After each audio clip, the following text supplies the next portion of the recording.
Hello, c'est encore votre formateur de formation pratique et certifiante. Aujourd'hui, nous allons continuer à voir Excel. Excel, ici, nous allons travailler sur le si imbriqué. Alors, lorsqu'on parle du si imbriqué, ici, ça veut dire que nous allons associer deux si. Et l'imbrication là peut également concerner deux fonctions qui n'ont rien en commun en fait. Donc, on va associer, on va travailler dessus sur la vidéo récente, précédente. Nous avons travaillé sur un seul si, n'est-ce pas? Aujourd'hui, on va voir comment on peut travailler sur avec deux si. Lorsqu'on a peut-être une condition, on a trois conditions. Alors, il va falloir travailler avec deux si, quatre conditions à cinq conditions. Il est vrai que à quatre, cinq conditions, on vous conseille déjà de les associer avec d'autres fonctions telles que et ou, n'est-ce pas, qui sont également des fonctions logiques. Alors,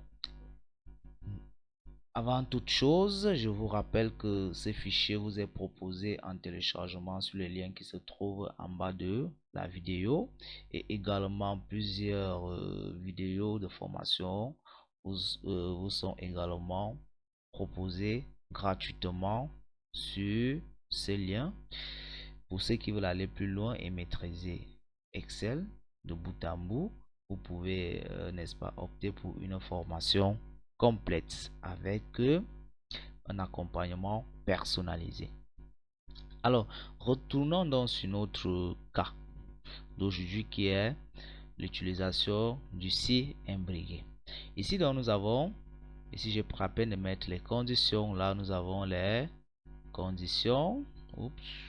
Ici, nous avons donc des conditions. Alors, sur nos conditions, nous avons la première condition qui est si l'ancienneté est supérieure à 10 ans, on doit donner 30 000 chaque mois à l'employé. Si l'ancienneté est comprise entre 0 et 5, n'est-ce pas, on ne donne rien à l'employé. Si cette ancienneté est maintenant entre l'intervalle du plus grand et du plus petit, c'est-à-dire entre 10 ans et 6 ans, alors on va lui donner 10 000 francs.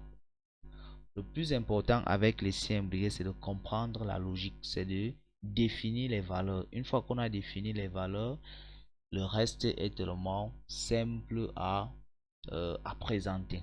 Très bien. Si vous avez compris les conditions, allons pratiquer. Très bien. On va donc dire que égal, n'est-ce pas, égal à si, si D4 est inférieur, n'est-ce pas, est supérieur. Bon, commençons avec la supériorité. Est supérieur, n'est-ce pas, à combien? À 10. On dit 10 ans, n'est-ce pas, est supérieur à 10. Alors, qu'est-ce qu'on fait? Nous allons attribuer, nous allons lui donner combien? Il aura droit à 30 000 francs chaque mois. Point virgule, on met le deuxième si. On a dit que nous sommes aussi imbriqués dans deux si. Le deuxième si, on est toujours sur le D4. Cette fois-ci est inférieur ou égal, n'est-ce pas? Inférieur ou égal. Donc, soit il est inférieur ou égal à 5.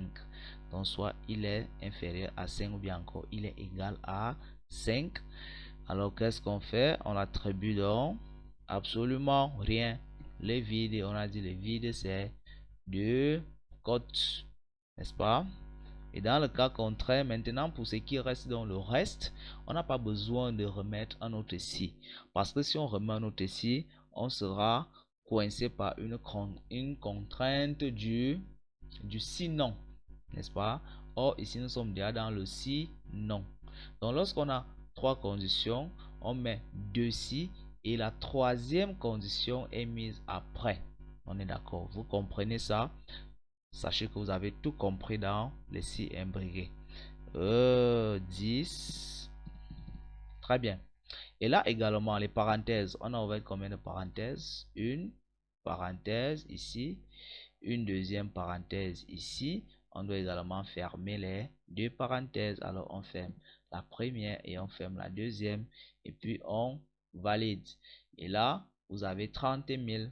Effectivement, si on vient au niveau de nos conditions, on a dit que lorsque l'ancienneté ici, n'est-ce pas, est supérieure à 10, on donne 30 000 et si on remonte ici, on voit effectivement que l'ancienneté est supérieure à 10 et là, il a reçu 30 000. Très bien. On va vérifier sur le reste du tableau. Voilà. Ici maintenant, il a l'ancienneté qui est inférieure à 10. Il a 10 000. Effectivement, il s'agit de ça ici. On a dit le reste. Ça veut dire on a enlevé le supérieur à 10 et on a enlevé l'inférieur ou égal à 5. Ça veut dire de 6 à 10, n'est-ce pas? On attribue 30, on attribue 10 000 francs. Et là, il n'a pas encore d'ancienneté, il vient juste d'être recruté dans l'entreprise. Il n'a rien. Et là, on a le vide. Ainsi que ici, il a 1 an, on a le vide. Ici, il a 4 ans, on a le vide. Donc, si on vient peut-être ici au niveau de 20 et qu'on dit, bon, on se dit qu'il n'a pas 20 ans d'ancienneté, là plutôt 4 ans d'ancienneté, vous voyez qu'automatiquement, le 30 000 se transforme directement à 0.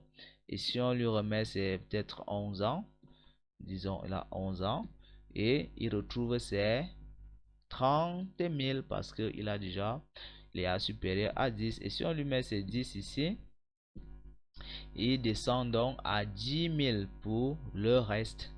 Alors je pense que vous allez mieux comprendre avec cette syntaxe qui est là, juste là. Si D4 est inférieur à 10, alors on attribue 30 000. Si D4 est inférieur ou égal à 5, alors il n'a rien. Dans le cas contraire, il a 15 000. Bon, là, il y a un problème. Problème de 15 000. Là, j'ai 10 000. Également, si 10 000, c'est pas 15 000. C'est 10 000. Très bien. Là, il a 10 000.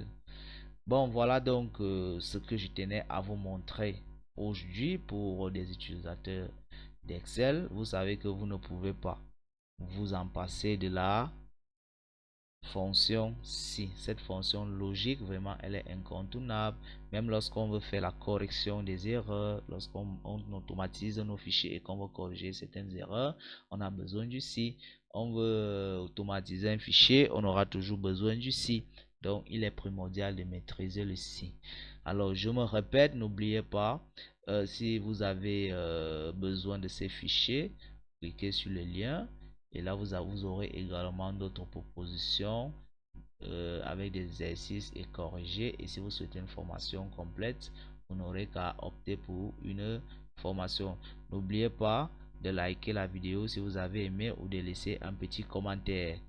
Merci, à bientôt.